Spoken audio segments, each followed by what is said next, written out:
Puji nama Tuhan. Kita akan merenungkan firman Tuhan di siang hari ini. Kita akan berdoa. Bapa, di dalam nama Tuhan Yesus, terima kasih. Sebentar kami hendak merenungkan firman-Mu. Roh Kudus yang akan pimpin, Roh Kudus yang akan tolong, supaya kami dapat merenungkan firman Tuhan dan kami bisa memahami, mengerti. Terlebih Roh Kudus juga akan memampukan kami melakukan dan menghidupi firman-Mu. Terima kasih Tuhan, kami bersyukur dalam nama Tuhan Yesus. Amin. Salam, puji nama Tuhan. Jemaat yang dikasihi oleh Tuhan, siang hari ini kita akan merenungkan firman Tuhan. Kita akan baca Alkitab dari Galatia pasal yang ketiga. Saya akan baca 1-3. Galatia 3 pasal 1-3 saya akan bacakan buat saudara semuanya, Bapak Ibu saudara semuanya. Hai orang-orang Galatia yang bodoh, siapakah yang telah mempesona kamu? Bukankah Yesus Kristus yang disalibkan itu telah dilukiskan dengan terang di depanmu? Hanya ini yang hendak ku ketahui daripada kamu. Apakah kamu telah menerima roh karena melakukan hukum Taurat, atau karena percaya kepada pemberitaan Injil? Adakah kamu sebodoh itu? Kamu telah mulai dengan roh, maukah kamu sekarang mengakhiri di dalam daging? Renungan siang hari ini saya akan berikan judul Jangan Bodoh. Di sini tegas dan keras Rasul Paulus menegur orang-orang percaya di Galatia.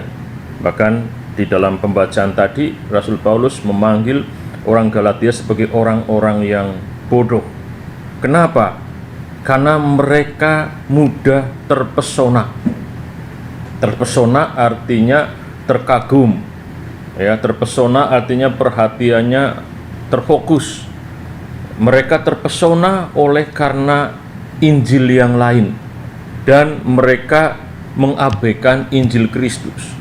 Kalau kita baca di dalam pasal yang ke-1 ayat yang ke-6, Rasul Paulus mengatakan, "Aku heran bahwa kamu begitu lekas berbalik daripada Dia yang oleh kasih karunia Kristus telah memanggil kamu dan mengikuti suatu Injil lain yang sebenarnya bukan Injil.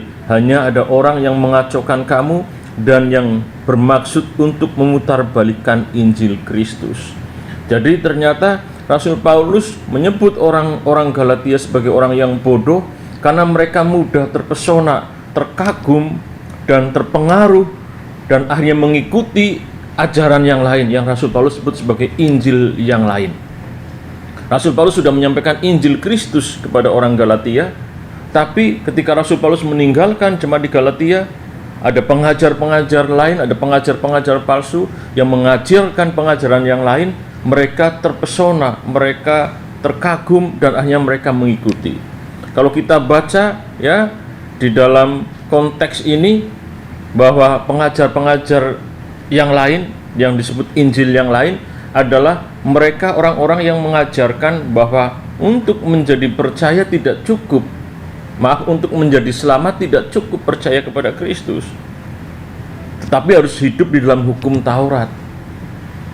Itu yang Rasul Paulus mengatakan bahwa adakah engkau menerima roh karena hukum Taurat atau karena percaya pemberitaan Injil?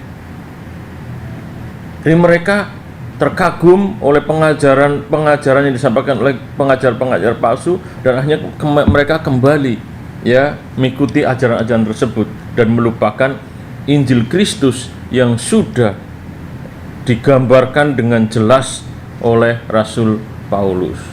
Saudara, ada yang mempesona orang-orang Galatia dalam konteks ini adalah pengajaran lain yang membuat orang Galatia akhirnya meninggalkan Injil Kristus. Kalau kita lihat di zaman sekarang, sampai sekarang pun banyak orang-orang Kristen, orang-orang percaya yang akhirnya meninggalkan Injil Kristus karena terpesona. Karena terpesona, terkagum, dan perhatiannya akhirnya terfokus dan memutuskan untuk mengikuti dan meninggalkan Injil Kristus.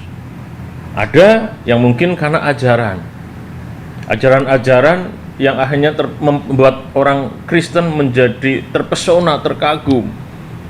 Ada juga hal-hal yang lain, hal-hal yang bukan bersifat rohani, bukan pengajaran, tapi hal-hal lain yang akhirnya membuat orang Kristen, anak-anak Tuhan terpesona. Anak-anak muda bukan rahasia lagi, anak-anak muda Kristen terpesona oleh lawan jenis mereka, oleh calon pasangan hidup mereka, terpesona, terkagum, dan akhirnya mereka memutuskan untuk meninggalkan Injil Kristus. Tidak sedikit yang karena pekerjaan, karena karir, terpesona oleh jabatan, terpesona oleh kedudukan, terpesona oleh harta yang melimpah, yang banyak, dan tidak sedikit akhirnya orang meninggalkan Injil Kristus. Saudara,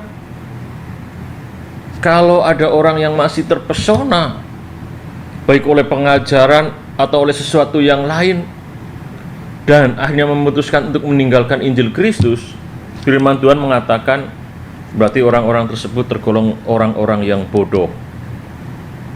Kenapa? Karena sudah mengawali dalam roh dan mengakhiri dalam daging. Itu kata Rasul Paulus. Makanya siang hari ini kita merenungkan, jangan menjadi orang-orang bodoh. Jangan pernah tinggalkan Injil Kristus karena pesona apapun. Sekali lagi, jangan pernah tinggalkan Injil Kristus karena pesona apapun. Karena kalau kita tinggalkan Injil Kristus, oleh karena kita terpesona oleh sesuatu yang lain, apakah itu pengajaran, apakah itu hal-hal lain yang ada di sekitar kita, yang tadi saya sebutkan, apapun itu yang membuat kita terpesona, terkagum, dan memutuskan untuk meninggalkan Injil Kristus, kalau kita lakukan itu, maka kita tergolong sebagai orang-orang yang bodoh. Jadi jangan menjadi orang yang bodoh.